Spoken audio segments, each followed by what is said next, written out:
In this video, I'll be walking you through a step-by-step guide on how you can start a profitable fresh tomato and pepper business.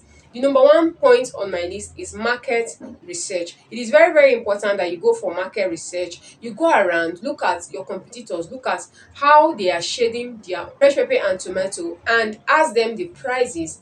Get the price list of how they shade their fresh peppers and tomato to enable you know how to shade yours and how to price your fresh pepper and your fresh tomato. The next point on my list is capital.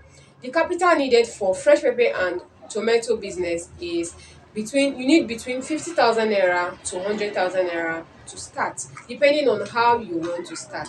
But with 50,000 naira, you can start fresh tomato and pepper business. The next point on my list is equipment needed. The number one equipment you need for you to start a profitable fresh pepper and tomato business is you need a table, you need plastic bowls for shading, and you need a spade, and you need bigger bowls for washing.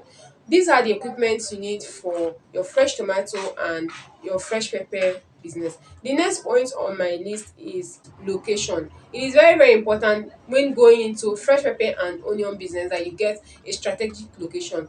The number one location on my list is the marketplace. It is very important that you get a space in a marketplace. In that way, you get more visibility and more customers to buy from. The next strategic location you need for your fresh tomato and pepper business is roadside areas and junction areas. Junction areas and roadside areas are very strategic positions for your business. The next point on my list is where to source. You can source your fresh tomato and pepper from a big market in your area, like the fruit garden market in Port Harcourt is one of the biggest markets where vegetables and fruits are being sold. The market days where you can buy things from the fruit garden market are Monday, Tuesdays and Fridays. You can buy vegetables in bulk from the fruit garden market and at a very cheaper price. And those are the days that trailers usually come from the north to Port Harcourt. The next point on my list is how to sort your tomatoes and pepper. It is very important after getting your tomatoes and pepper from the big market in your area. Ensure that when you get home, ensure that you sort them out. You get the softer ones out and you put the strong ones aside. And then you what you'll be doing with the soft ones.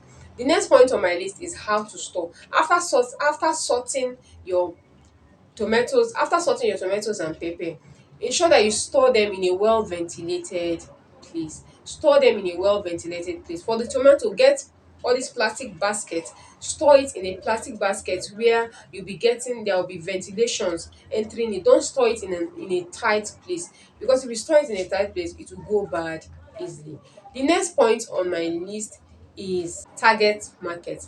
Your target market for fresh pepper and tomato business are restaurants, bookers, bole vendors. These are your target market for fresh tomato and pepper business. The next point on my list is how to manage waste in fresh tomato and pepper business. It is very, very important when it comes to fresh tomato and pepper business. It is very, very important that you know how to manage waste, because if you don't know how to manage waste, you end up losing so much money in this business, because those products are perishable products. I'll be showing you how you can manage waste in this business. The number one way you can manage waste in this business, remember I said you have to sort it.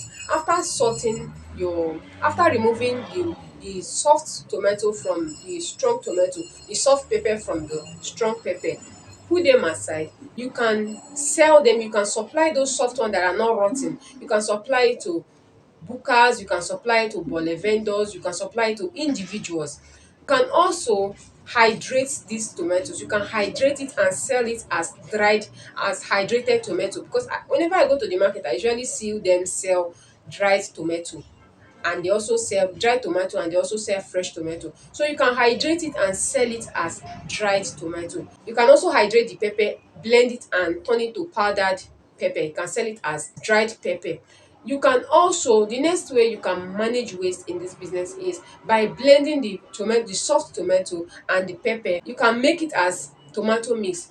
You can mix it with pepper, tomato, and you add a little bit of onion, blend it, cook it and sell it package it very well in a white transparent containers and sell it as tomato mix to jollof vendors, to restaurants and to individuals. They will buy. These are the ways you can manage waste in fresh tomato and pepper business.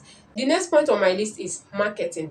It is very important that you leverage on social media platforms to market your fresh pepper and tomato business. In that way, you get more visibilities and you get more customers from the social media platform. The next point on my list is how to sell. You can sell to restaurants, you can sell to individuals, you can sell to bulk vendors. The next point on my list is keeping your products neat. It is very very important because I've heard some people say that it is not good for you to wash tomato. If you wash tomatoes, it will be soft very easily. That's not true, because if you don't wash your tomatoes and they are not neat, nobody will want to buy from you. Nobody will want to buy from you. People are attracted by what they see. So it is very important that you keep your fresh pepper and tomato very neat. Sample them neatly. Keep them neatly. The ones that are soft, keep them aside and do what I've asked you to do with those ones. Or you package them and supply it to people that are bulk vendors and other vendors. So it is very very important that you are neat, you're consistent, and you have a good customer service, because above all these things I've mentioned, if you set up your business and you don't have a good customer service, nobody is going to come and buy from you. If you don't have manners, you don't know how to talk to customers, you don't know how to maintain customers, nobody will buy from you. So it is very important that you have a good customer service and you keep a good customer relationship. If you got value from this video, please like, share and subscribe to my YouTube channel. Bye.